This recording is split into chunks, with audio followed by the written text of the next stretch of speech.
Hello, everyone. Welcome to Satsang and the non-dual God. I had a student of mine who'd made a comment, feeling very frustrated and even angry that, why is God doing all these things? Why do I always get the same thing happening all the time? And so I wanted to talk a bit about what God means from the point of view of non-duality. There's no doubt that in the minds of people, God is a reality.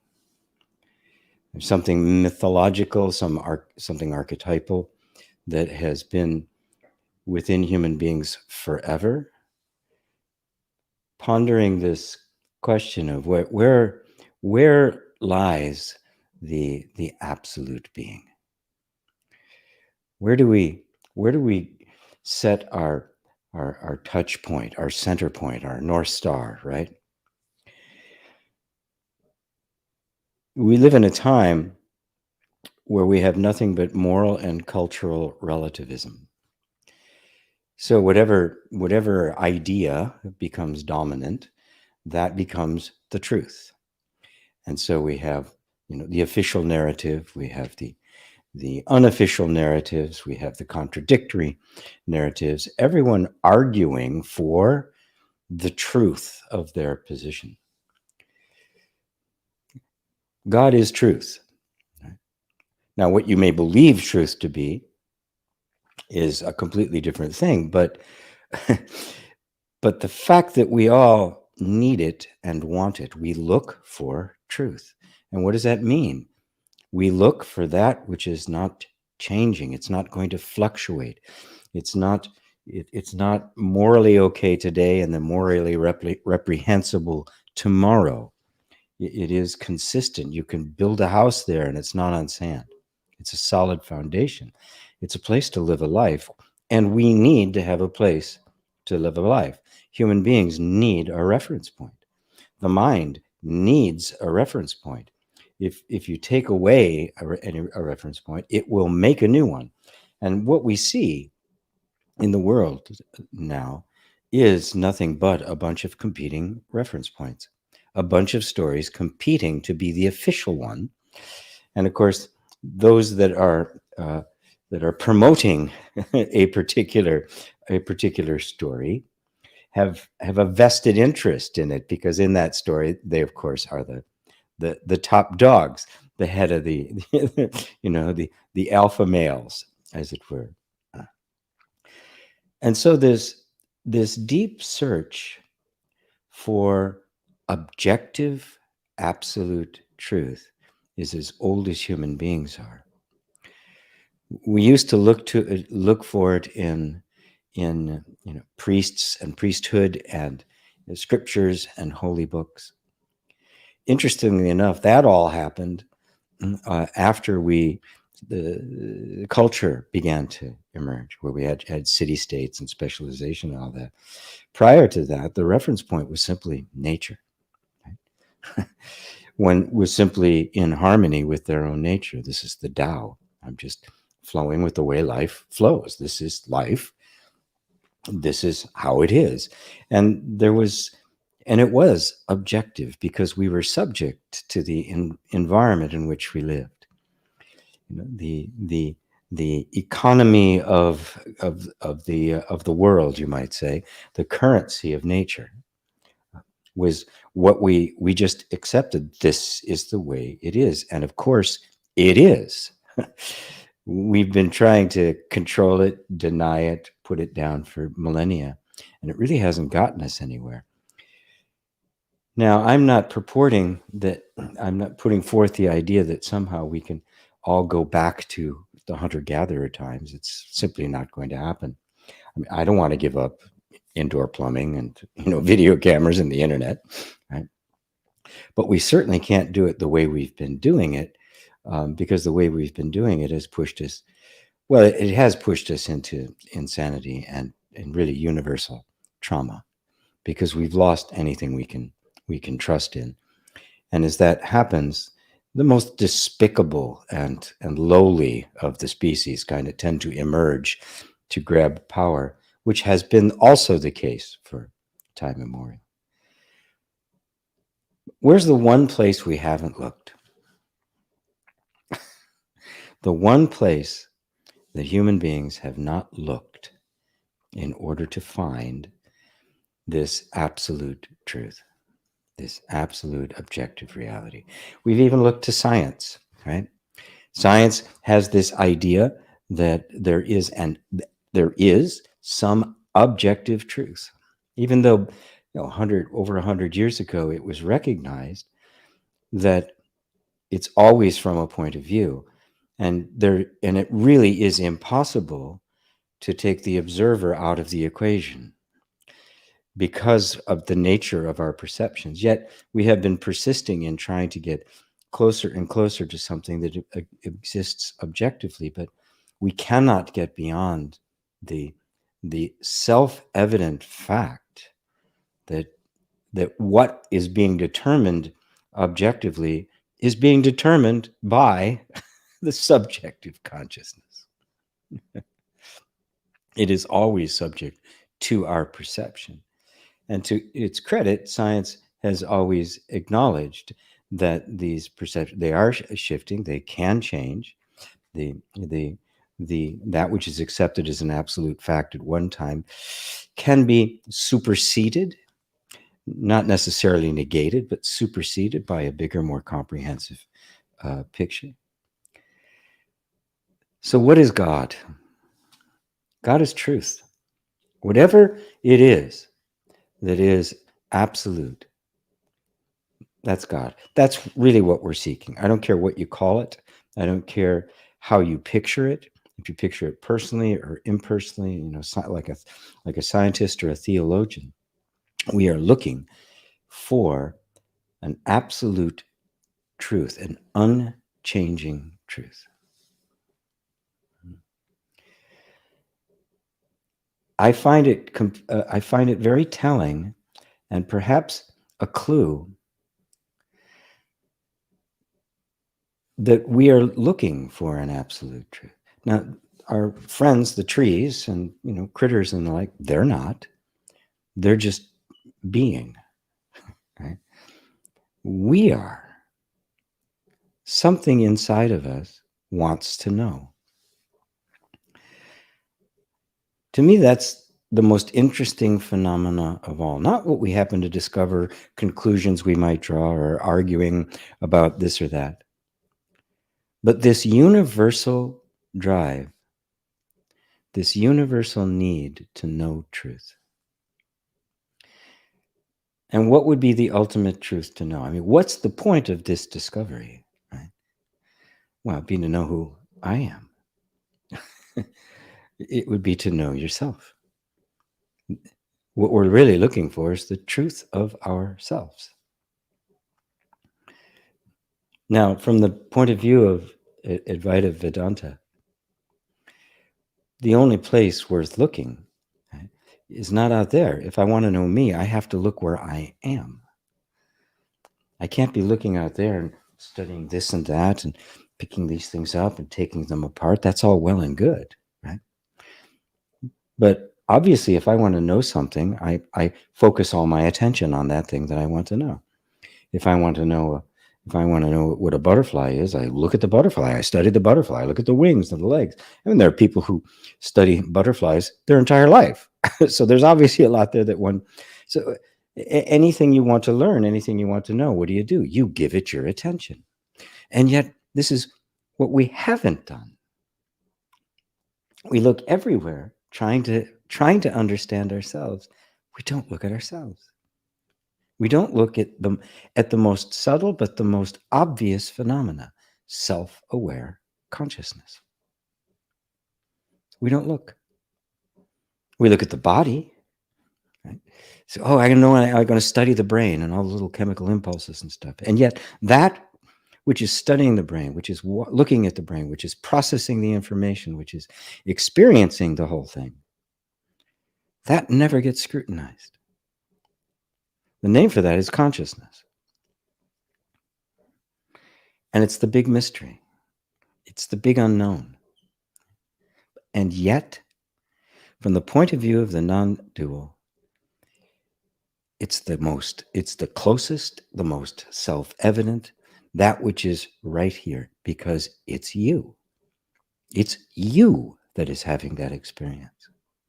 So how do you put your attention completely on yourself? Well, that's what non-dual inquiry, that's what meditation, koans, all sorts of practices throughout the year have been pointing at exactly that, how to do it.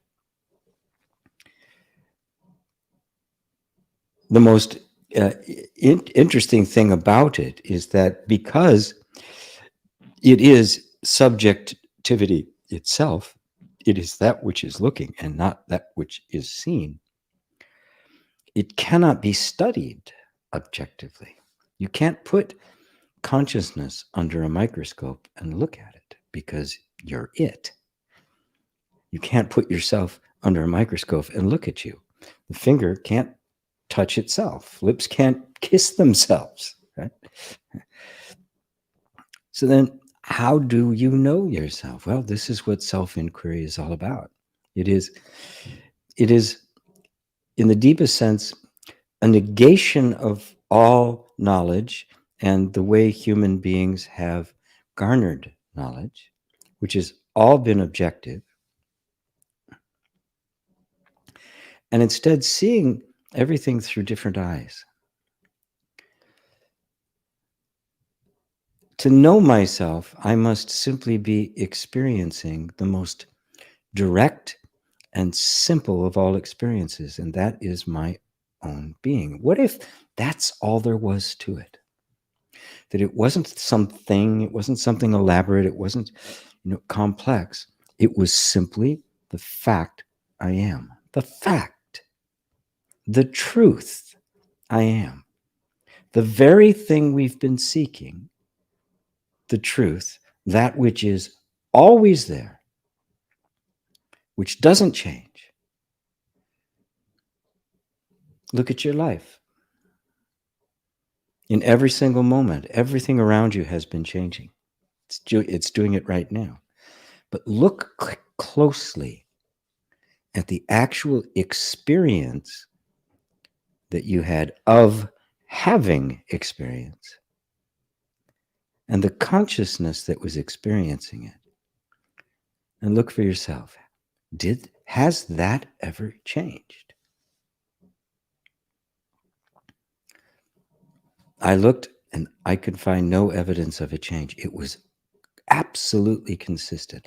Well, doesn't that fit our definition of truth? As a matter of fact, isn't that the only thing you've ever experienced that fits that definition? That which is absolutely constant and changeless? Obviously, the only place we haven't looked is to ourselves. And there it's plain as day. You are truth. Truth is what is. In the Sanskrit expression Satchidananda, Sat stands for being, but the word Sat, not only where it means being, it means truth. In the Sanskrit, truth and being are one and the same. Truth is not intellectual.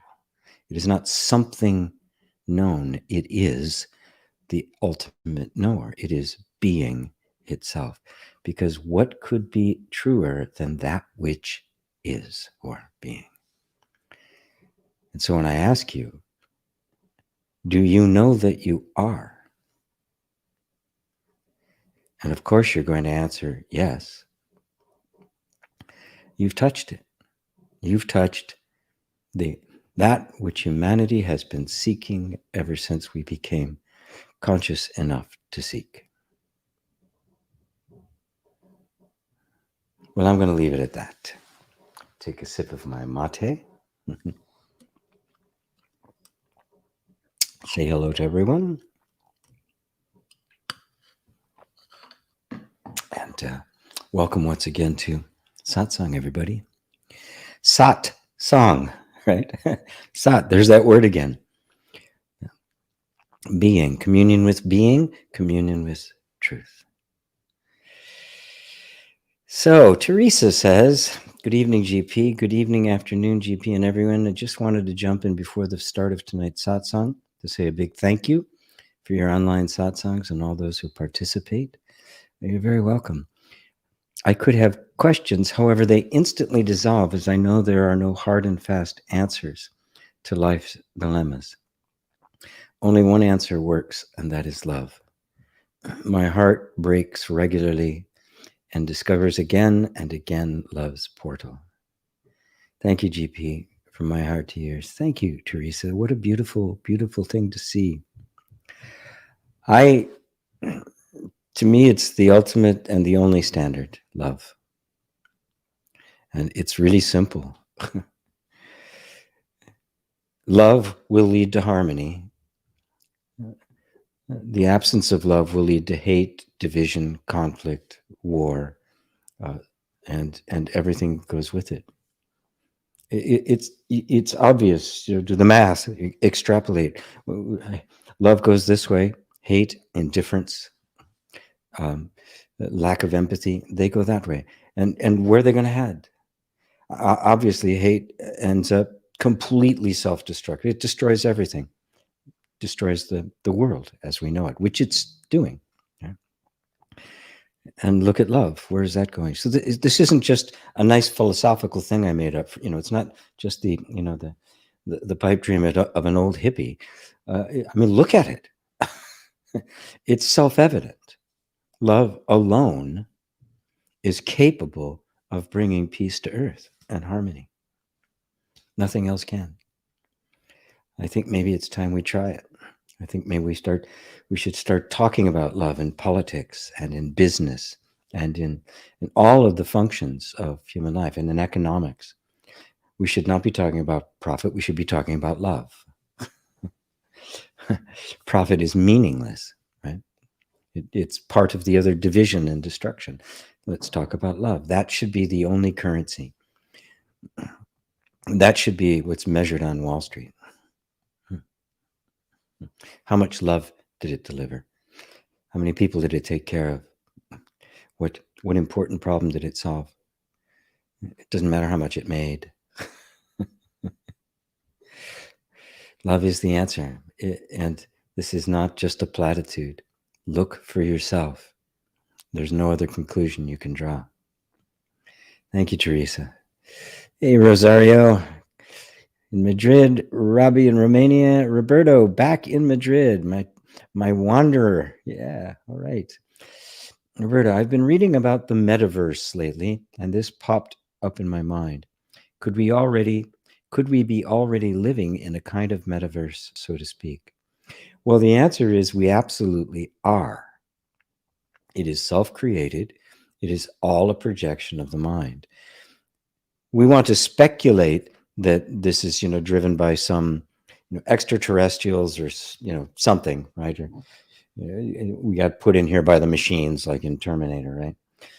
Or no, it wasn't Terminator, but Matrix, right? Terminator is different. And so we are actually in the Matrix. He wakes up and he's this person, right? Kind of hooked up with electrodes, to suck his energy out of him and the like. But this notion of the world as a dream has been around forever. It was seen as the fact by the sages of all time, sages and mystics, that recognize that I never experience anything outside of my own perception. Therefore, what is the nature of reality? My perception. What is it? What is the foundation of reality? Me, my consciousness. We believe, the universal belief is, I am a body in a world. When I identify with the body, as we all do at some point early on in our life, the moment that happens, a world comes into existence. Prior to that, there's no world, there's no me, there's no body. There is just the pure, undifferentiated consciousness. Once the belief takes root, I am this body. Now, I end here, and all of this is other. This is the great delusion. There is no world. There is no body. These are all evanescent ripples in consciousness. The nature of consciousness itself, like the nature of the ocean, generates these ripples. And then there's a belief that this constitutes an entity that exists separate from the one perceiving it. And therein lies the entire root of this thing that now metaverse. I mean, it's a marketing idea somebody made up because they want to sell virtual reality, right? As if we weren't already living in one. Right? I mean, wouldn't it be great? Wouldn't a nice, mesmerized, docile citizenship being these people with glasses living in a world that doesn't exist? Right?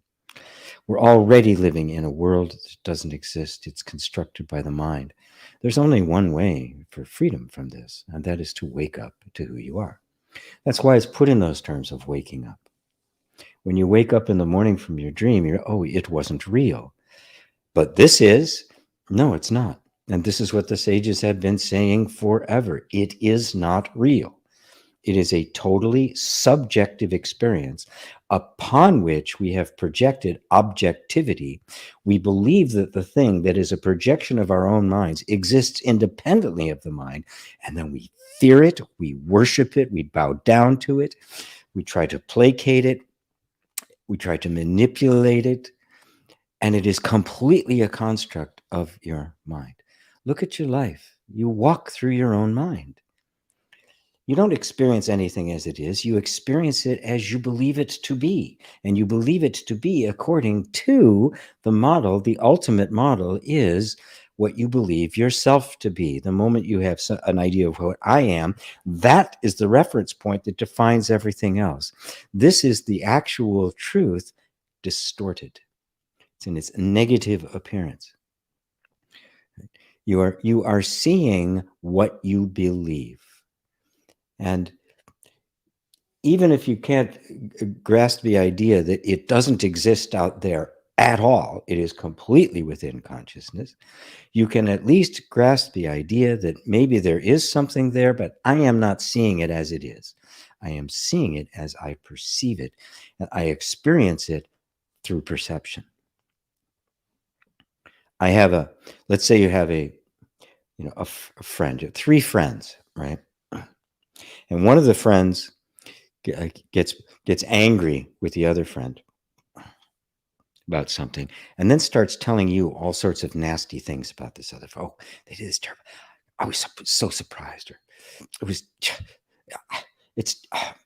I just don't want anything to do with him, and you shouldn't either. Now that little poison, that doubt gets put into your head, and suddenly the behaviors that seem perfectly natural to before, now all of a sudden, oh yeah, that's right. Oh, she is doing that. Oh, that's terrible. Oh, she's absolutely, we got to cut her out. And then for some reason or another, you have a conversation with that particular one, and you go, oh, it wasn't true at all. It was all my perception. If you're even willing to have that relationship.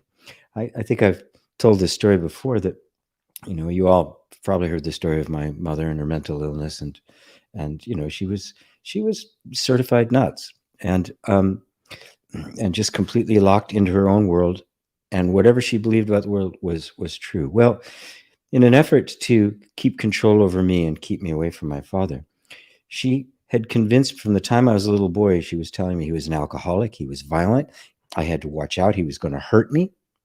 And of course, as a little kid, I took that in. I believed it. And I was scared of my father. I was about 22 years old, and I just happened to walk into the living room where he was sitting. And there was there he was sitting on the couch reading a book.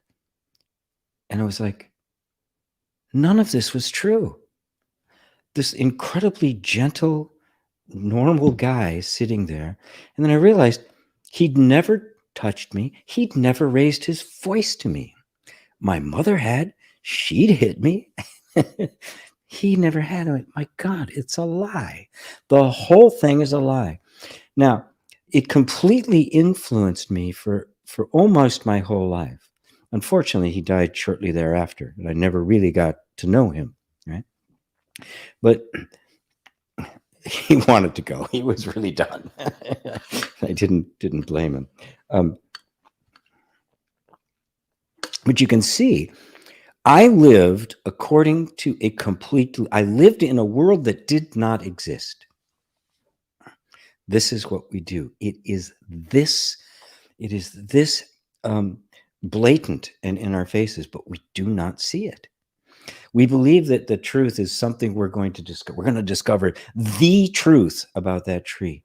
We're never going to discover that. We're always going to be seeing a perception of something. The fact of the matter is, you don't even know if the tree exists at all, other than your perception of it. What if consciousness is generating the entire picture and you just have remained ignorant of it? Well, that's exactly what's happened. It is consciousness that is generating it. So don't be fooled by these guys trying to sell yet the latest virtual reality thing as if it was some great thing.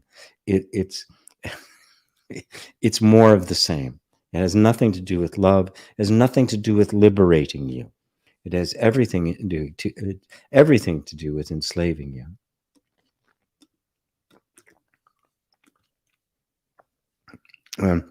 Free yourself from this dream of a world that exists independent, that somewhere there's a world we're going to discover and go, this is what the truth is. It's never going to happen because you are the truth. Thank you, Roberto. Very nice, penetrating question. I liked answering that one. Hello, Ava. Love to you. Love to you. There's Andy B. Evening to you. Oh, hello, Diane. Good evening, GP and everyone. I never miss a satsang, but only now is treatment allowing me to see enough to type. Bless you all. Oh, wow. I guess that sounds good. You're now seeing well enough to be able to type. Oh, wonderful. So glad. So you probably got a million questions and comments to make, so feel free. Hey, David and Elaine. Good to see you guys. Jay, Om Namah Shivaya, G. Om Namah Shivaya, and everyone. I hope these satsangs never come to an end. It's the best time of the entire week. I hope they never come to an end either. I have no intention of ending them. My only intention is to be doing them live, with actual people and around as we do the live stream, and to travel all over the world and just do this. This is my ambition. Hello, Bob. Hello to whatever the name is there in Serbia. Andy, interesting topic, Roberto. Elon Musk is convinced we're in a metaverse-style simulation. Well, yeah, I think I've explained that. And yes, they are. But those guys, the Elon Musks and Larry Ellisons, and Jeff Bezos of the world, they think they can control it. They're even more deluded than the rest of us. And good to be here. Will you continue as you move to your? Oh, absolutely. At the same time and everything. Just for me, it'll be 8 o'clock at night that I'll be doing these, rather than 11 o'clock in the morning. Penny, hello, Penny. Teresa, well said. Love is what we are, and thank you so much, CV, for this great love community. Yeah, you're very welcome. Steph, namaskaram, friends. Peace and love from Germany. Thank you, Steph. Creative Rebellion. Oh, love the new satsang picture. Thank you. So relieved to see you. Good to see you, Susanna. Milo, hello, Milo. The whole COVID situation and the power the government has is so frightening. Lockdown again, people are forced to get vaccinated. I feel so much fear and would love to be active in protest for freedom. Well, then you should, by all means. It is a land grab. But as always, I have to caution people. We want to reject everything about it with very little information, because we want, as I said in the beginning, we want to find this reference point, right? Okay, this is true. But we think that's going to be some kind of objective true. This is a lie. The vaccines are safe. The vaccines are not safe. Boom, taking a position, right? And almost always that position is ill-informed. It's either rebellious or it is conforming, right? So what is the truth? Well, the truth isn't in any of it. The truth does not lie in the official narrative or the conspiracy narrative. There is, if we're looking simply at what has facts, the way a court would look at it, it's a huge mishmash of truth and falsity, all mixed up together. In some instances, purposely, all sorts of disinformation being pumped out of there. I mean, the spy services in all the countries. In the United States, even admitted 30% of the effort of the CIA is devoted to spreading lies, to making up stories, to planting stuff in the media. So, a lot of those posts you see on Facebook, they're not coming from real people. Their point is to make polarity. Love, on the other hand, makes unity. If there's genuine love in one's heart, the most loving and most appropriate way for us to move forward as a people and deal with something as extraordinary as a worldwide pandemic, the way will become clear, right? It can't become clear when we're just arguing for position, because if you argue for position, what do you do then? Well, you amass power in order to enforce your position, because there's no love in it. Nobody should be forced to do anything, but at the same time, right? does a society have the right to impose rules to keep people safe for the general well-being? Now, I'm not saying that's what they're doing. Okay, I'm not taking a side here. I'm just saying that if you look at both sides, they both have merit, right? And this is the most difficult time to be alive. What's going on is a war. World War III is a war for control over the narrative. It is for control over the story. And most people feel so powerless that they want to grab onto a story, and that story is going to be, it's going to fit the view of the world they already had, right? Fed by just enough information to make them feel very strongly about it.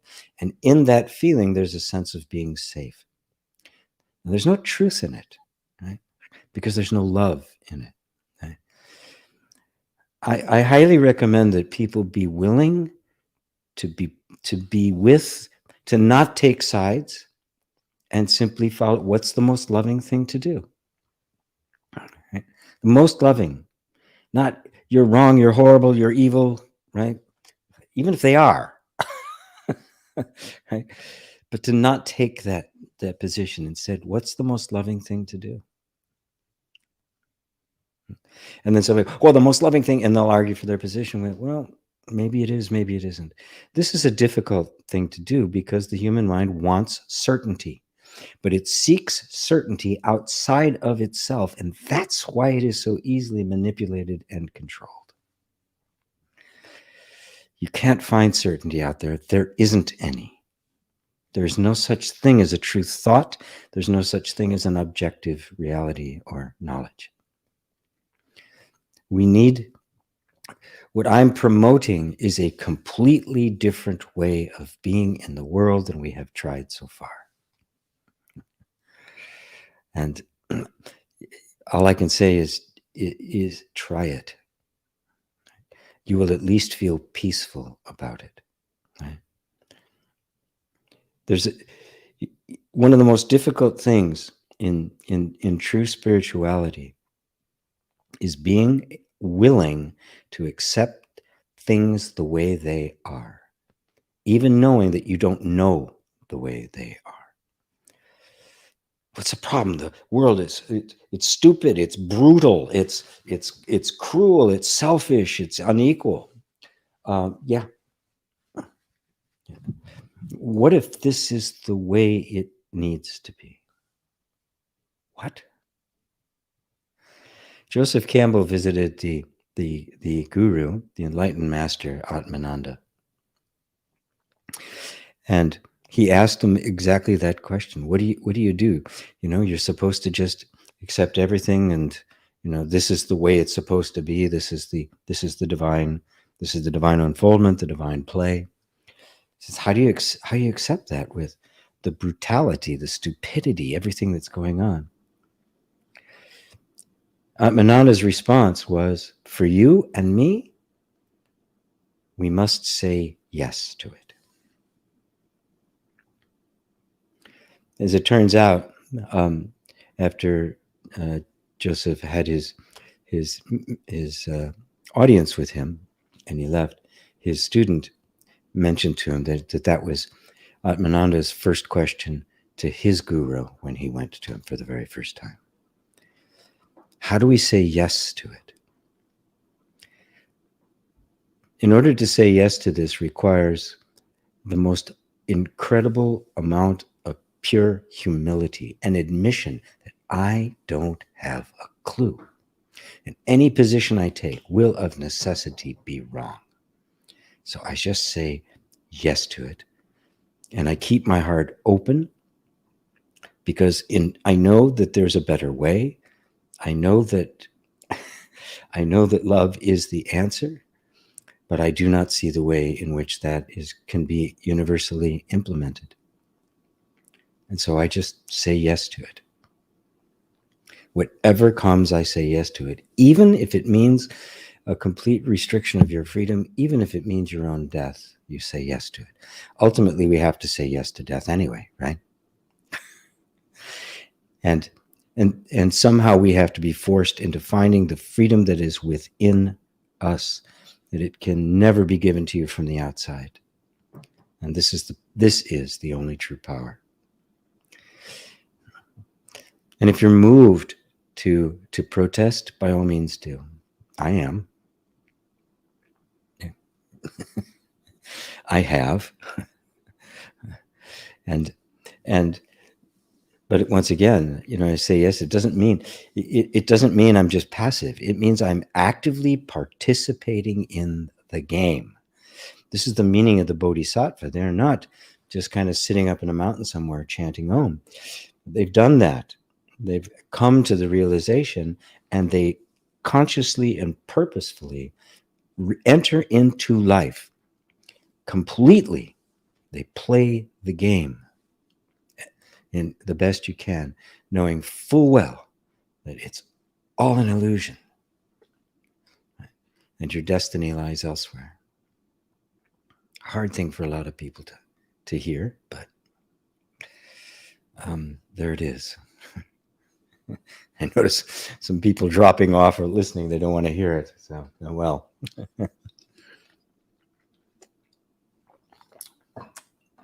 Yeah, my job is to not say things people want to hear. Sean, hello, welcome. Dropping in to say thanks for all you do, GP. You're welcome, Sean. Barbara in Sweden. Hi, Barbara. And Jay. Hi, Steph.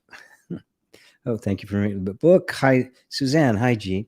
It seems everything is reduced to sex, and I'm so tired of the superficial world and generation. What happened with all the other values, especially among teens and tweens? Oh, they were what we see in teenagers and pre-teenagers, the tweens. We see the fruit of a society that has gone mad, that no longer has human values. It only values status, power, and wealth. It is a world that is completely intoxicated by greed, and that creates these children. It creates a complete absence of guidance. So our culture, our society, does not try to develop children, educate them, show them the best way, teach them how to think and be critical. It teaches them, it exploits them, it uses their weakness. It exploits everybody's weakness to make you buy stuff, buy stuff that isn't going to deliver anything worth of any value to you.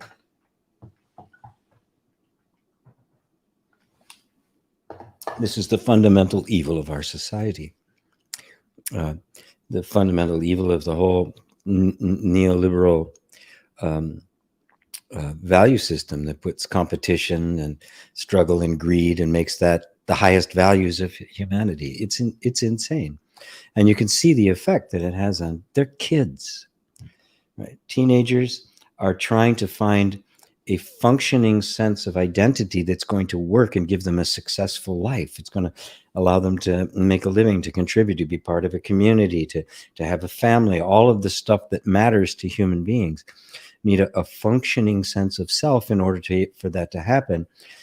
And we have exactly the opposite going on. And that's why you see it's horrific. It is horrific. And there's nothing virtuous about it. There's nothing redeemable about it. You have to see it for what it is, and then say yes to it. Okay, this is what it is, for whatever reason. And so everything is being reduced to the lowest common denominator, which is just, sex, the basic drive, right? So it's reduced. Not even love, right? Not even romance. It's just reduced to the law. I mean, the porn industry is enormous.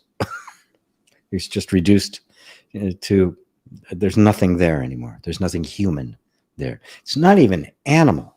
Animals have more class. So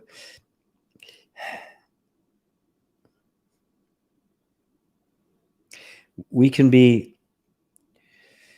to see things as they are, to see what's actually happening, is to perceive an underlying value system, a system of thinking and perceiving.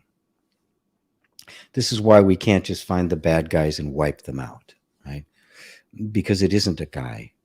It's not a somebody with power. It is a state of mind that has universally infected humanity. This is the devil consciousness, right? This is the satanic, this is the true meaning of that. It's just the darkness of the ego, the sense of self, which has lost all reference points, right? And so it's just making stuff up. And of course, the model it'll make up of, it will be completely about what serves me. Oh, my drinking problem again. Yep. So seeing it as such, right, and recognizing that politically, economically, you and I have no power. I have no platform to influence any of that. So what do I do instead? I love. I live and exude the true value system to the degree that I understand it. Love is exactly the opposite of greed. Love would never even think to exploit, would never even think to take advantage. It would do everything it could to educate, to nurture, to grow, to nourish, to reveal. So that's what I do. That's why I do this. That's what you do. That's what we all can do, and discover that there is, because that is truth, right? And not a made up reference point of the mind. Okay? It is inviolate, and it can't lose because it cannot be destroyed. Truth can't be destroyed. A lie can. A belief can. A point of view can. Right? They shift all the time. And of course, they are shifting all the time. But truth can't. And since the truth is love, they're one and the same. truth, love that is the essential oneness. It is the great unifier. Well, you are actually standing on the only power there really is. All the other power is nothing compared to it. So thank you, Suzanne. I really do hope that helps. Sue, hi GP, and you beautiful beings out there. Thank you, G, for your time and energy and profoundness. Oh, you're very welcome, Sue. Melissa, hello, Melissa. Robbie, what's your opinion on solving traumas, fears through exposure therapy? Is it a good idea to jump into what scares us, or maybe change the view we have on it, or a combination of the two? Thank you. Exposure therapy has proven to be a complete failure, right? It does nothing. I went through a period of time, back before I had learned about this and other forms of energy healing and the like. And I went through some of the abreactions, these extreme trauma processes, which I found to be as traumatic as the actual trauma itself in the first place. And other than the fact that I was so physically exhausted by it, that there was a sense of catharsis, there was no real effect. It wore off almost immediately. It is insane to think, okay, you're going to get over your fear. I'm just going to shove your face into it and just terrify the snot out of you. It's an absurd idea, even if you look at it. It doesn't make any logical sense. What causes a trauma? The trauma is being in a position of being in grave danger and not being able to do anything, powerless to do anything about it. That's what a trauma is. You are in danger. Well, what do you think the cure for a trauma would have to be then? Safety, aka love. In the presence of love, the trauma does not need to exist anymore. It only had to exist because it could not deal with the reality in which it was in mortal danger. And it just concluded, in order to, by suppressing and all of the conditioning, all the things that happened that allowed you to survive the trauma, when you couldn't run away and you couldn't fight, all that energy is still there. And that energy causes the nervous system to create an assumption about the nature of the reality. And that assumption is that danger is always there. And thus, I always need to be in this position. And that's why the traumas perpetuate. They take all sorts of different forms. They influence our behavior. The whole mechanism needs to see for itself that danger isn't there. If the danger isn't there and it is given safety instead, it will immediately begin to adapt to it, because that's what it does. Just as it adapted to the environment of danger, it will readapt itself to the environment of safety. And exposure therapy does nothing but recreate the very fear that put it into that position in the first place. So no, it doesn't work. That's why I use inner reconciliation. That's why I use meditation. That's why I use EFT. I have all sorts of methods now that very gently bring that out without re-traumatizing. And in fact, sometimes you don't even have to know what happened, know anything about it. It just discharges by itself, because it created it by itself as a response to the danger. You didn't consciously do it. The whole nervous system did it. All you have to do is consciously create this new place of safety, and it'll do the rest. You really don't have to. You don't have to go through it. And please do not. It simply doesn't work. Thanks, Robbie. Peter, hello from Italy. Thanks for another wonderful satsang. The important pointers that you share. Yeah, you're so welcome, Peter. Thank you. There's Mark in Naples, where the snow never flies. Yes. Andy, hate arises in consciousness just as love does, no? everything is unfolding as it should. We have no free will. So is anything actually wrong? And can we actually affect anything? Ultimately, the answer is no, but I don't just kind of throw that out there. When people say, oh, yep, there's no free will, there's nothing you do, just accept it as it is. When that's taken in by the mind, it's just completely debilitating. It robs you of all your power. It is not as simple as that. Hate arises in consciousness is true, but love does not arise in consciousness. Love is consciousness. If a pure energy gets, pure water, take pure water. If you put it into a beautiful crystal goblet, right, just, a wedge with just this most beautiful thing, it takes the shape of that. If you put it in an old shoe, it takes the shape of the old shoe. It's both the pure water. Love is the nature of water.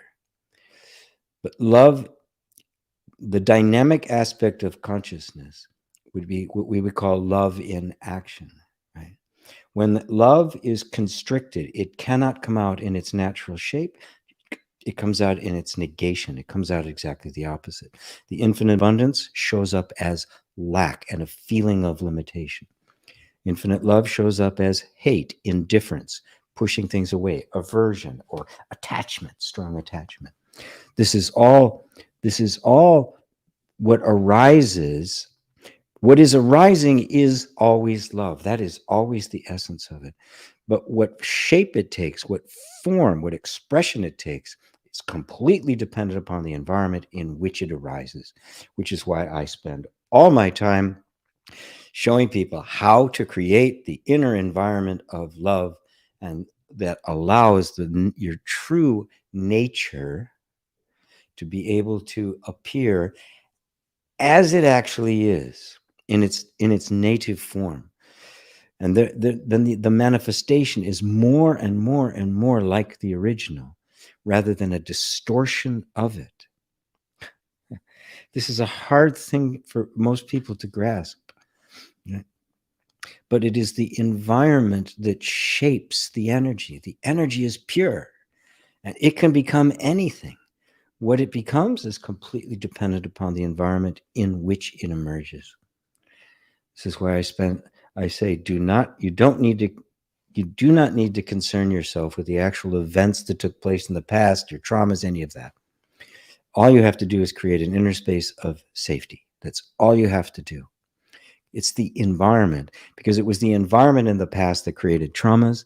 If you create an environment of safety, the traumas will dissolve, because they're not needed anymore.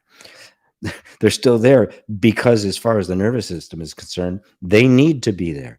The moment they don't need to be there anymore, poof, they can be dropped. So it's just kind of one of those non-dual spiritual platitudes. Oh, there's anything wrong. That's actually true. Now, you need to take that into your heart and see why that is true, right? And really come to that place of surrender, as Joseph Campbell did, as Atmananda did before him, and just and say yes to it. Kind of own your own divine ignorance and say yes to it. But keeping your heart open, because saying yes to it doesn't mean you don't actually affect anything. It means you're actively in the game. But it is a game, right? Like any other game, right? And the outcome doesn't matter. It doesn't even matter who wins and who loses. It's a game. This isn't to diminish it. It's to say that play the game, protest, argue, right? But don't be attached to it, and keep yourself centered in love and freedom. That will point the way, and you'll find that is the true will. Love is the true will. It is not the free will. Not the ego can just make up whatever it damn well pleases. You cannot contradict your own nature. There's no free will to be something other than what you are. God can't even do that. But you can imagine yourself being something other than you are and have the experience. And that is the game. Thanks, Andy. Hello, Patricia. So good to see you. Facebook user, the whole thing is a lie. Interesting. Ponder that, Facebook user. I am the truth. Love that. Love this time with you. You're very welcome. Love this time with you. Faith. How to embrace the idea of being God without pride or feeling guilt. Are you aware of the pride and the guilt? Great. So just be aware that it doesn't change the fact that you are the divine being. You are being itself. You are Satchidananda. And then notice that the ego wants to take pride in it. It wants to turn that into a personal possession. It's not a personal possession. Any more than growing your hair is, I can take pride in it. Look how well I grew hair, right? I didn't grow it. It's just growing. Oh, I did such a great job digesting dinner last night. I'm so cool. It's just happening, right? This is simply, the truth is not something you can take pride in or feel guilty about. It just is. This is the great liberation. This is grace. It just is. How to grasp that we are projecting without wanting to control. Well, how to accept that we are observing life and we are the source. Love you. Love you too, Faith. How to grasp you're projecting without wanting to control. Well, the desire to control is also a projection, right? If you are the truth, if you are the ultimate, what's there to control? The desire to control is the mind projecting that there's something out there to control, something other than myself. That's the cause of the whole problem in the first place. There's nothing to control. There's only a corrective, correcting the mind, in that the mind is forever trying to assert that there is something out there. And the essential insight that there isn't simply acts as a corrective agent. Right? Say, oh, that thought's not true. Simply not true. How do you know it's not true? Because you're the truth. You see it. And in the seeing, it loses its power. Yeah, it may appear many, many times. Yeah, but what about this? What about that? And you can see that it's always exactly the same premise. It may take a million different shapes, point at a million different things, but the premise is the same. I am the body, and the world is separate from me. That's the premise. And it will just keep trying to state that over and over and over again. And the whole point of non-dual inquiry is to see that it is not true. Right? You've already accepted it, Faith. You say, how do we accept it? You already have. You wouldn't be here listening to me if you hadn't. What you're struggling with, as what everybody is struggling with, the mind is the ornery, contentious, belligerent mind refuses to accept it. The problem is you're listening to your mind. You're saying, oh, I wish the mind would stop doing this. How can it, it just wants to control. How do I accept this? You're accepting the mind as if it was some kind of an authority. It's just a bunch of thoughts, nothing more. So you just say, oh, that's not true, right? And the mind, yes, it is. And you can feel it. You'll feel it in your body. You'll feel it. It'll tense up because it's a position that has been taken upon which an entire identity has been built. And so you're shaking the entire structure of the human personality. Right? It's a bold and courageous thing to do. It's not easy. But it's the most important and significant thing you can possibly do. Stop giving your mind credit. Stop being intimidated by it. It isn't telling you the truth. That's how you That's how you come to accept it. You've already accepted it. Now you have to, with strength, assert that by denying everything that the mind has to say. You're bringing the mind into conformity with the truth. And believe me, it will. Because it isn't anything. It doesn't have any power of its own. It doesn't have any authority. You are projecting on it. You say it has authority by saying, how do we accept this? You're saying, how do I do this? Right? You have given authority to your doubts. You did it, right? You said, how do I do this? how to grasp projecting without wanting to control, right? That thought, the control, how do I get rid of the control, right? You've given that thought all the power that it has. You've given it control. Can you see that? It's so subtle, but it's so, well, it's obvious when it's obvious, right? You're empowering it. You're saying there's this entity there that keeps resisting me, that denying it. Right? There's no entity there. There's nobody there. It's like, Siri on your phone, right? There's nobody there. You can say all sorts of nasty things to Siri. Nobody's feelings are hurt because there's nobody there. There is no conscious entity. The mind does not exist as an entity. It is only a concept. Take your authority. Thank you, Faith. I love you too. Harry, hello. I just ate some edibles and I'm scared as fuck because I don't know what will happen. Well, you're going to have an experience. So you have a choice.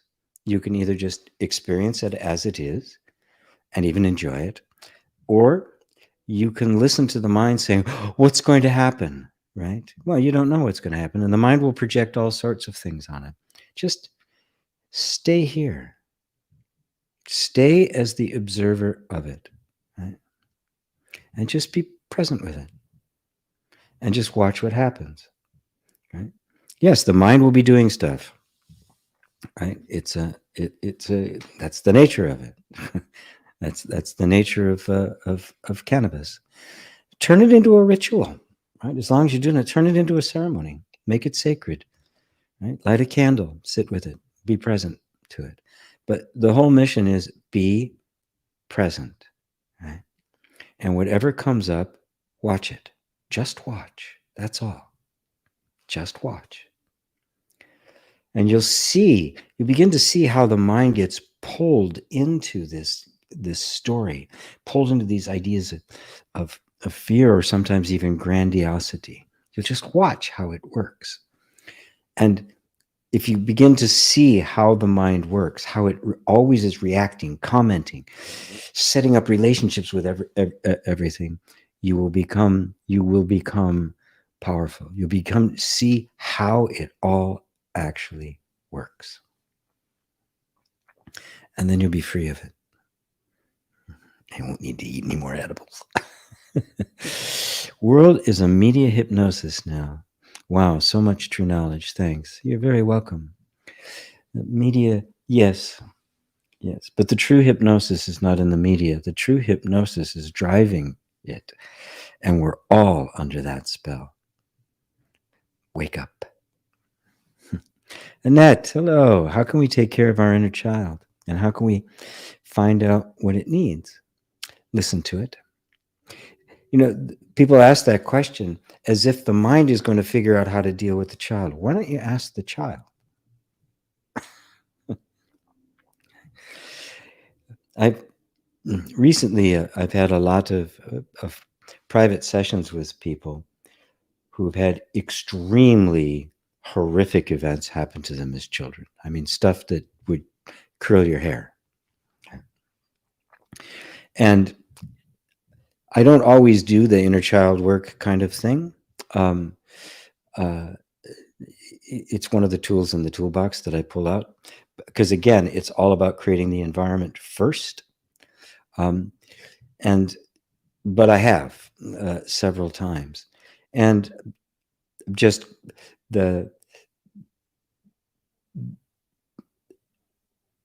well, I don't want to go into exactly how I did it, because it's different for everybody, and I don't want it to be picked up as, oh, here's a process I do.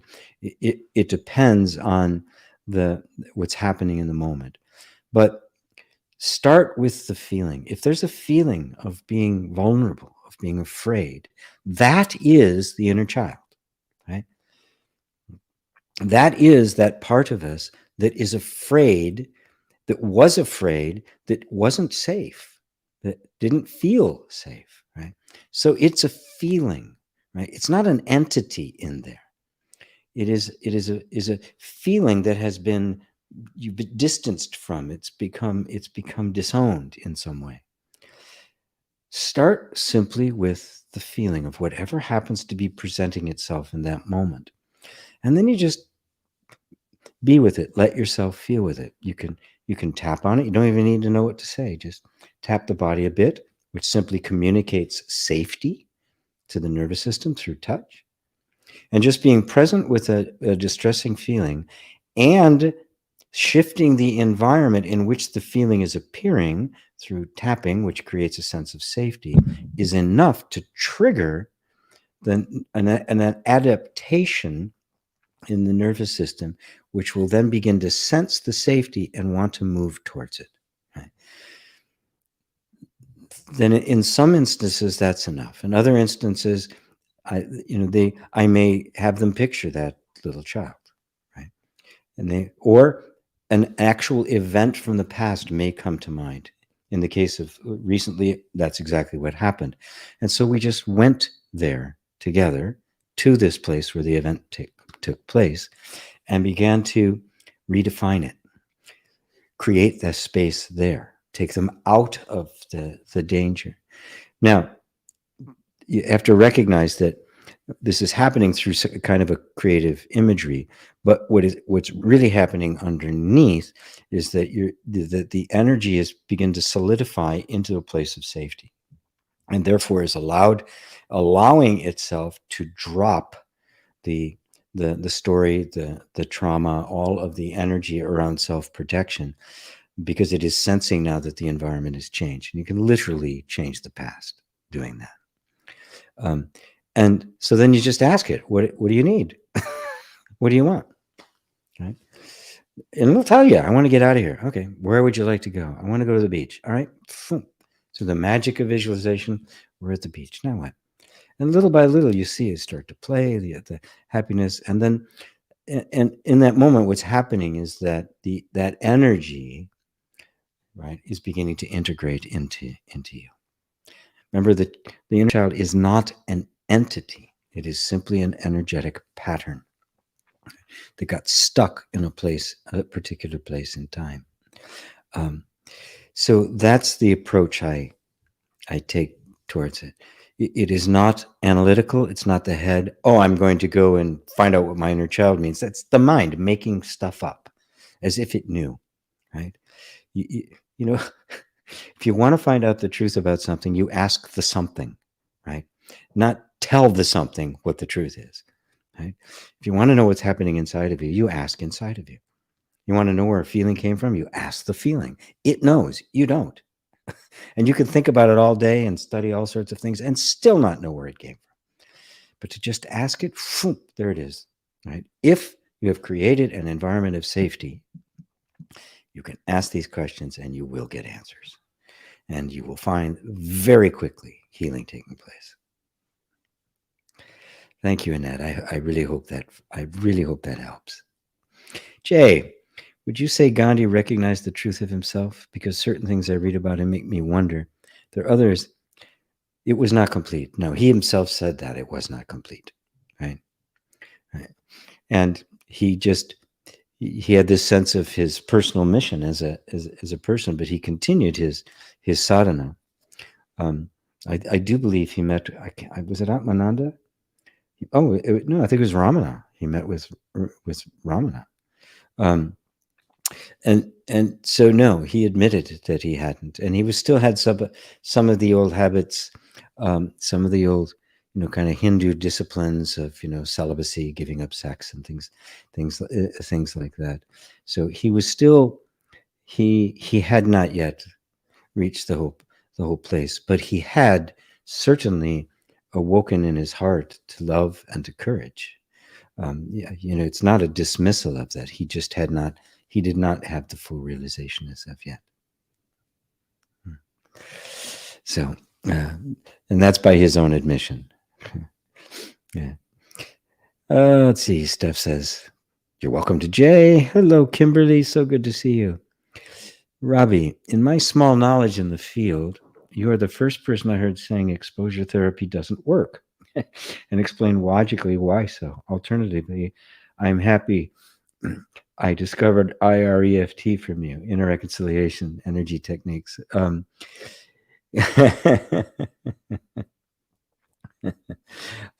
Yes. Well, obviously, if you're a proponent of exposure therapy, you're going to say, "Oh yeah, it works." Right? When you're a hammer, the whole world looks like a nail. And I suppose there are circumstances under which it may improve things, right? But it doesn't take a rocket science to say that love heals more than fear, and just making one face their fears when there hasn't enough of a development of character to be able to process that fear any differently than you did the first time, just doesn't make any sense whatsoever, does it? I mean, logically, it makes no sense. It doesn't have to be logical, of course. These things oftentimes are ideological. So anyway, let's see. 1:11. It's 1:11. Well, it's not 1:11, but 1 hour and 11 minutes. And I happen to look at the clock. What does that mean? Nothing. Let's see. So yes, alternatively, I'm happy I discovered IRET, right? The inner reconciliation energy techniques. Yes, because it does work. It creates the inner environment of safety. I'm the gospel. I preach the gospel of love. God is love, period. And the atmosphere of love, an inner atmosphere of love.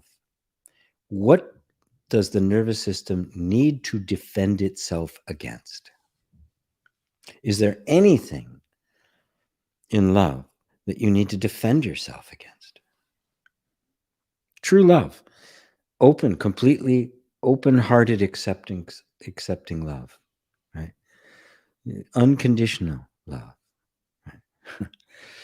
What defense is needed? What trauma could possibly be created?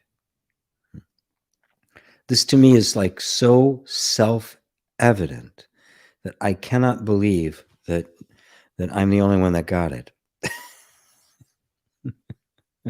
I'm not. It's showing up all the time, actually. And obviously I'm not. There were people before me who got it and like, but what else could it possibly be? If I create an inner environment of love, I make it safe to be myself. When it's safe to be myself, what happens? I come out. I become free. I begin to express myself. And so I just looked for various kinds of techniques and processes that help one create the inner environment of safety. And that's what inner reconciliation is. Notice it's not inner fixing. It's not inner engineering. It's not, it's not making something. It's not imposing something. It's reconciling with what is. It's a reconciliation between opposites. And reconciliation means those bringing into harmony that which was opposed. And you find that it was you who was opposed to your inner world. It was you that was empowering the mind. It was you the whole time. Who's the cause of all this? You look in the mirror. Oh my God, it's me. It is me. It is all myself. Everything is myself, for it is all poured forth from me. That's from the Upanishads. The entire universe is God's self-concept. God imagining herself, picturing herself. That image is the universe. And it is not something that was created in a moment in time. It is existing now. It is being spontaneously generated in this moment. So when I talk about this, the matrix or the dream, the guy in the dream doesn't wake up, right? We think, oh, I'm dreaming, as if it was a personal dream. It's not. You are the dream. You are waking up to who you really are, the ultimate dreamer, Shiva. You are Brahma, Vishnu, Shiva. You are Vishnu asleep on the infinite ocean of being, dreaming a universe filled with dreamers. Who are you really? You're not a person that's having a dream. The person is the dream. You are Shiva. You are Brahma. You are the non-dual God. Now, we cannot conceive that in the way that the West sees God, which is personal creator and creation, separate things. That's a manifestation of the original trauma, the original crisis, the original sense of separation. I am the body, there's the world, and then there's the God of that world. None of that exists. The truth is you.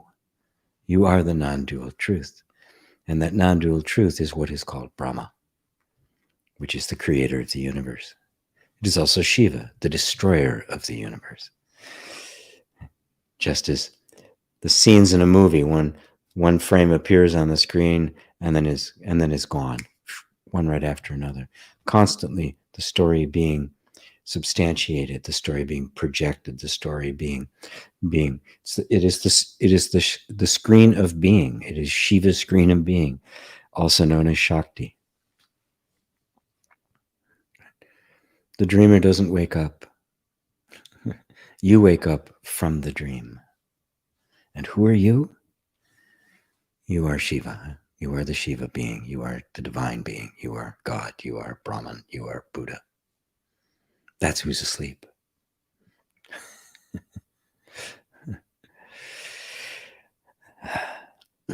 I don't know how I got off on that from tapping, but there we are.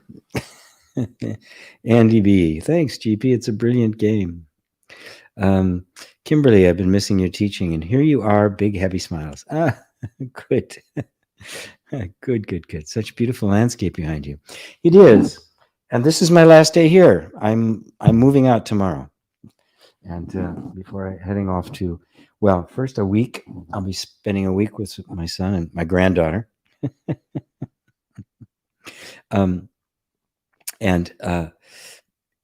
And then I will be spending another week with my other son and my inherited grandson. Well, actually, granddaughters. Now I have two. The other one's still very much a newborn, so we just kind of hung out and looked at each other for a bit. Where's the other? We have a whole thing going on, and then I'm off to Germany, and from there, who knows? So I'll gather everything in Germany and take it all with me. So this is my last satsang from here, this last with this scene. Who knows where the next one is going to be coming from? There'll be one coming from another one here in Seattle, then there'll be one down in Phoenix, and then who knows? Germany, of course, but where in Germany, I don't know yet. So yes, it is a beautiful landscape. It's been nice. It's been really nice living here. But it's time. Robert Hill. Hi, Mr. G. Sorry for asking this. Are they trying to kill us with the vaccine? Something is not right. I don't know. I don't see a lot of evidence for it. Yes, there's conflicting stories. nobody has come up with anything definitive, right? Yes, here it is. This is the ingredient, and they're trying to kill us with it. Also, never really came up with who they are that's trying to do this. Okay? Is something not right? Sure, there's something not right. But to jump to the conclusion they're trying to kill us, that's big. And of course, if you really take that in and believe that, you're going to start interpreting events from that point of view, and you will be blind now to seeing things as they actually are. Right? Nobody's trying to kill anybody, as far as I can tell. You're looking at a state of mind, and the state of mind is greed, right? It is the ego on steroids. It wants control. It wants to, right? I caution anybody from taking such an extreme position. Whether it be they're trying to kill us or they're totally benevolent and this is the most wonderful thing. Obviously, the truth of the circumstances lies somewhere in between. But the truth I talk about has nothing to do with any of that. And this is really, really important to understand. Because the moment you take a position, you create the conflict. And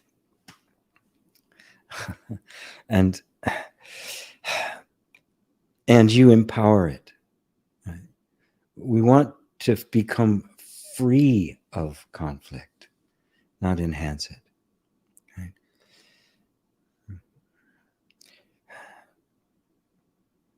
Is there an indifference towards human life?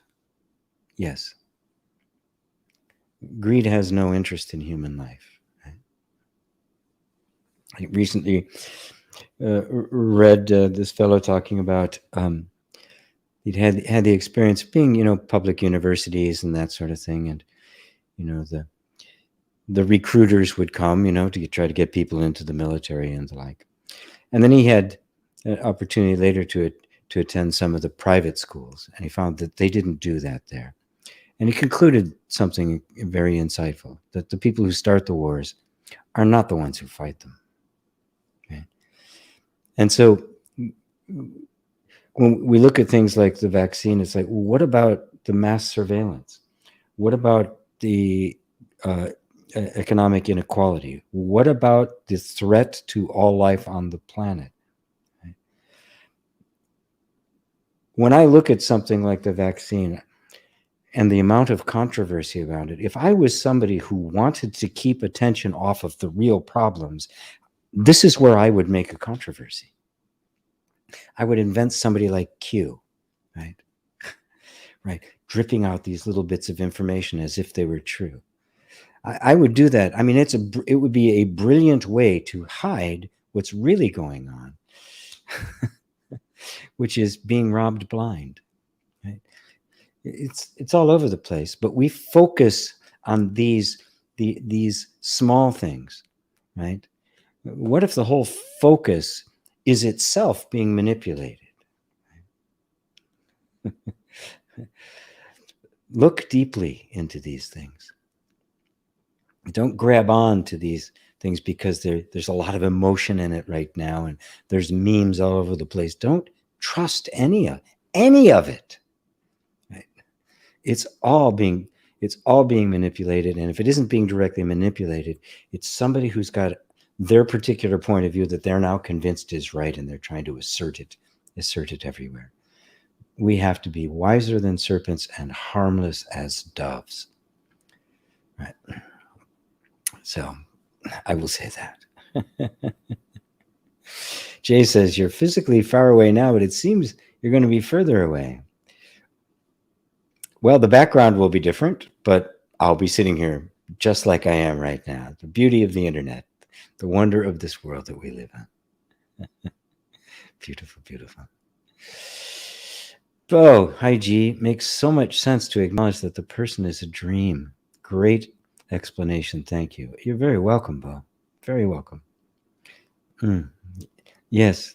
The person is a dream. Everything you know about yourself is in the mind. Okay. Do you want to know yourself? Put all of the mind aside and simply be with the sense of being. That's always here. That's not a dream. Okay? You're not making that up. It's not a concept, right? We can use words like concepts to point to sense of self and all of that sort of stuff. But look at the actual presence. You do exist. This is not a concept. This is not mind. You don't need mind to acknowledge it. You don't need anything to accept the recognition of it. But it is so simple. It is so direct. It is so empty of all of everything that the mind completely disregards it. Oh, that's not it. That's no big deal. No, it is the only deal. The sense of your own being. You didn't create it. You didn't invent it. Nobody told you, oh, look, you are. You just know. Matter of fact, you and the knowing of it are actually one. You couldn't know it unless you were it, unless it was in fact being itself. So take this in. Become completely entranced at the mystery and wonder of it. Wait a minute, this isn't a concept. I can see everything else as a concept. It's an idea, it's an explanation, it's a reduction, it's a comparison, it's an association. This is not. This is real. I am real. I am reality. This is reality. I am. That's all you have to ponder, and the universe will open up to you.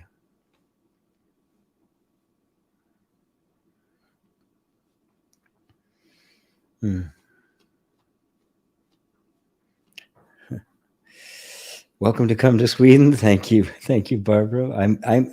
I hope to. I have several people up there. I hope to get up to. I want to go all over the place, actually. And of course, I have to leave Europe every 90 days until I find some place I'm actually going to settle. I think Germany's probably not going to be it. It's too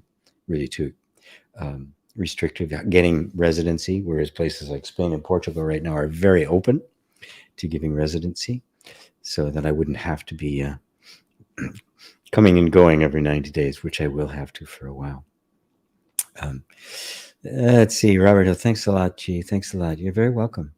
Bo, on another note, all the best in your journey in Europe. Thank you, Bo. Robert, G, if you decide to come to Croatia, it's close to Germany, let me know.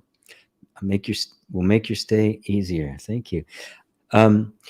Actually, Croatia is on the list, and Montenegro, especially because you guys are not yet in the European Union. So if I have to leave, it's a place I can go, get my passport stamped so I can go back. I know both Croatia and Serbia have applied for EU membership, but have not been accepted yet. So I can go to England too, because they're no longer in it. So that qualifies. So at any rate, so thank you for the invitation. Thanks all of you to the invitation. I just want to wander around Europe during satsang, doing satsangs. Johanna, hi G. Do you have any specific suggestions for giving up problems? Yes. You want to get rid of all problems? You want to eliminate all problems? Problem is a concept. It's an interpretation of the mind. There are no such things as problems. They do not exist as an actual fact. There's only life. But when we disagree with the way life is, when we think it should be something other than it is, it now becomes a problem. Now notice, life hasn't changed. Reality hasn't changed. The flow hasn't changed. None of that has changed. I have simply now defined it and said, it's a problem, and I've created in myself a resistance to it, and now I suffer. I don't suffer because of reality. I suffer because I have created a concept of reality, a disagreement with reality, a resistance to reality. And now I have created a problem. No problem really exists. It is a mental concept, a mental construction projected on the natural flow of life. This will eliminate all problems because there aren't any. There is no such thing as a problem, not objectively, not in reality. But your mind creates one. It creates a problem where there isn't one. Now, how do you first off see that every time you say it's a problem, you are taking a position. Now look at the position you're taking. This shouldn't be happening. It is happening, though.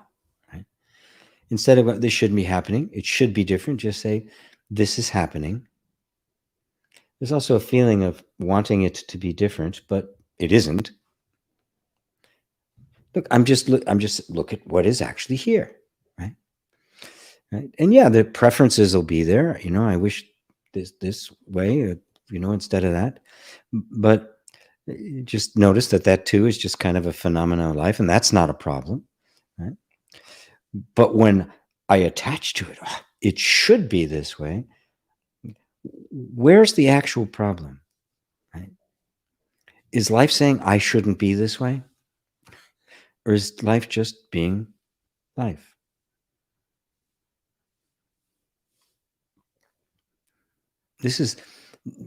It's all about a shift in our perception, because that's where all the suffering is. There is no suffering in life. The trees are not suffering. It is only when we create an environment, both inner and then reflected outwardly, that is contrary to our own nature, that is in at war with our own nature. And we feel that as suffering. We feel that as a sense of not enoughness. We feel that as pain. But it's completely made up.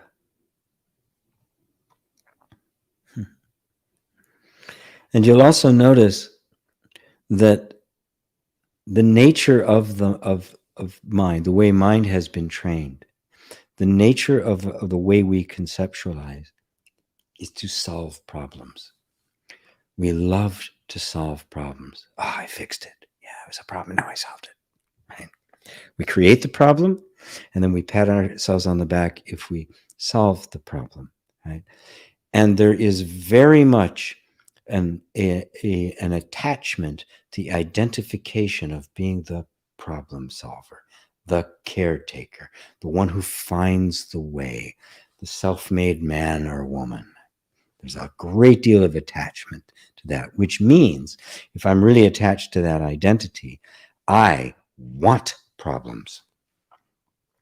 If there isn't a problem, I make one, consciously or unconsciously. If I'm a cleaner, I have to make things dirty so I can clean it. Otherwise, what am I going to do? You can see how we get tied to this idea. What if there were no problems? What would you do? Nothing to fix. Everything was just fine the way it is. No more self-help needed. Didn't need to read any more books.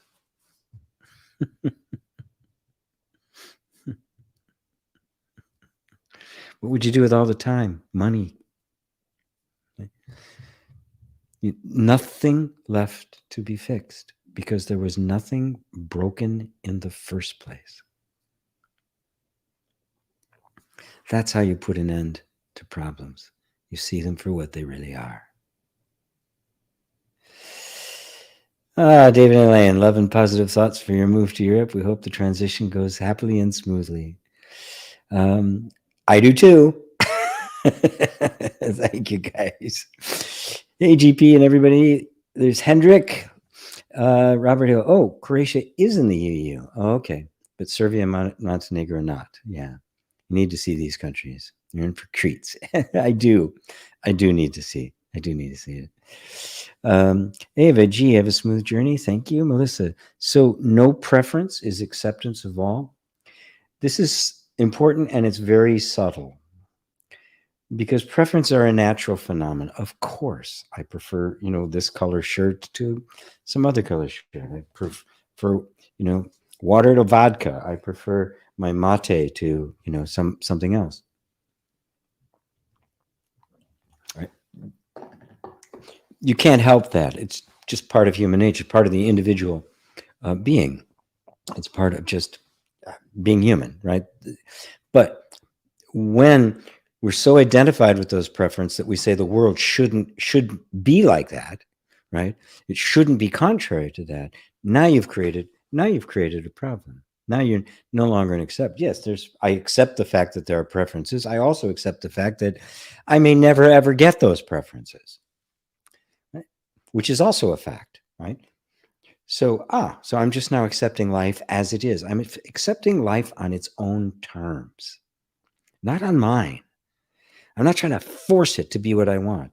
That's what greed is. That's what the world is doing, is trying to force the world into being what it wants. This infinite resource that'll never run out. We can just completely exhaust it and just throw stuff wherever we want and never have any consequences. It's just the delusion. It's the great delusion. We can't force this. We need to conform ourselves to the nature of existence. This is wisdom, right? And yes, there'll be preferences, but if my preferences are not hard, then I get it. Okay. Wow, great. What a wonderful experience. And I don't get it. What's the difference? The baseline of contentment and peace remains, and that's Ananda. The basic feeling of the benevolence of life remains. And I'm engaged with life. My preferences have me engaged with life. I want to hang out this kind of place. I want to eat this kind of food. Right? All of that kind of stuff is my engagement with life, knowing full well that it's transient and temporary. And tomorrow I could have a different set of preferences. I'm not going to have the same ones 10 years from now that I did 10 years ago. I'm simply not. Right? There's nothing stable there. There's nothing absolute. Oh, okay. So I just accept that too. Now I'm accepting things as they are. And that's where the end of suffering comes. And that is love. The name for that is love. The acceptance of things just as they are without fighting them. That is love.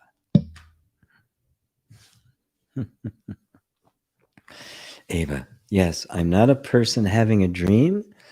A person and its world is a dream. I am that which dreams a person and its world.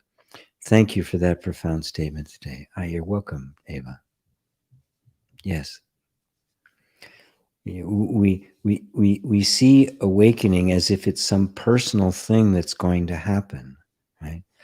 But the person is the dream, believing yourself to. That person can't wake up, right? Bugs Bunny can't have an awakening because there's nobody there. Siri can say, I've seen the truth. I've seen God. I'm awake. Siri can say that, right? But there's nobody there. We all awaken from Siri. And seeing the job she does in autocorrect, we need to awaken from Siri. Jay, in Hinduism, sannyasis wander from place to place, not staying for more than a certain amount of time. And I'm assuming it was to spread the message, maybe not to grow an attachment also. Enjoy your adventure, G. We'll get a chance to experience the world through you. Yes. And I get to experience your little boy through you. It's a wonderful exchange. Yes, the sannyasins. Well, it depends on the particular sect that they happen to belong to, but it's this idea that somehow, if I physically renounce the world, I'm going to attain enlightenment. That this is how renunciation should take place. But uh, the true masters like Ramana, or like Shankara, like Buddha, came along and said, no, it's not external. Renunciation is renunciation of the mind, because the world only exists in the mind. So just denying my body, not wearing clothes, wandering from place to place, not having any relationships, isn't going to change a thing for somebody. If inside that proclivity towards attachment is still there, just making adjustments to the circumstances isn't going to cut it. It's not going to have the effect.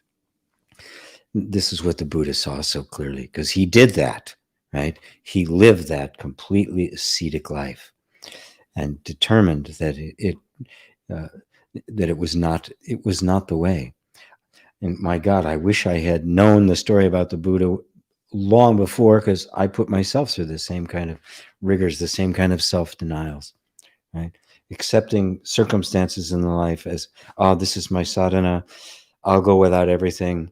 And, even though it was a horrific, it was just self-torment for absolutely no reason whatsoever. It did not bring me any closer, other than just the discipline and the desire for truth above all else. So, that's the sannyasin. You don't need to go to the mountain to renounce the world, because the world exists in your mind. You need to denounce the mind. Right? That is the world, and that's the true renunciation. The true fasting is just refusing to accept the evidence in front of the senses. It has nothing to do with food. Ancha, dear G, I also wish you a nice travel. You're really coming to Germany? Seems like Europe needs your wisdom. I am coming to Germany. Yes, that's my destination, around Frankfurt. Not exactly sure where yet. My local agent is is diligently seeking things out for us. So we'll find it. Anyway, no more questions. Only an hour and 42 minutes today, so no more questions. I will bring today to a close. I don't mind stopping a little earlier, because I have to finish packing. Somebody's coming in about an hour to take the couch that I sold. The couch I'm sitting on right now is off it goes. A few more things to sell and give away. So this will be the last you see of this couch as well, as the background. So thank you all. Wonderful, wonderful, wonderful. Thank you all for being you. Thank you for your willingness to hear this message. Not everyone does, and just heed it, chew it, and swallow it. Right? The world is the mind. It does not exist separate from the mind. Right? You need not conquer all of this out here. You only have to conquer this. You only have to see that your beliefs, your concepts, your assumptions about the world create the world. When you do, you are free of the world. You are free of the delusion. And now you can walk in the world. You can play in the world. You can be fully present in the world. You can show your love for the world. Thank you all. Love you, love you, love you. Namaste.